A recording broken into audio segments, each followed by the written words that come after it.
সুপ্রিয় দর্শক, আসসালামু আলাইকুম। আশা করছি আল্লাহর রহমতে সকলে ভালো আছেন। আজকের শিরোনাম, মরায় বেহেশত চায় মরার পর। হে আল্লাহ, আপনি সকলকে বেহেশত নসিব করুন।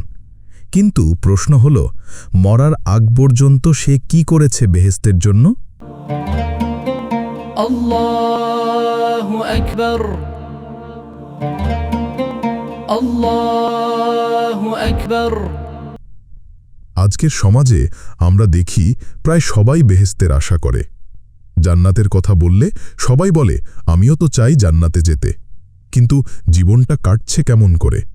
বেহেশত চাও অথচ নামাজ কাজা করো, বেহেশত চাও অথচ গীবত, পরনিন্দা, হারাম রিজিক সবই চলতে থাকে। বেহেশত চাও কিন্তু কোরআনের পাতাগুলো বছরেও খোলা হয় না।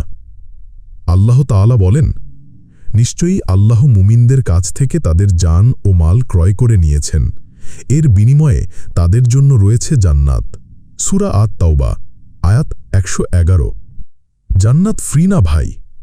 জান্নাত শুধু মুখে চাইলে হয় না, তা অর্জনের জন্য জীবনকে সাজাতে হয় আল্লাহর বিধানে।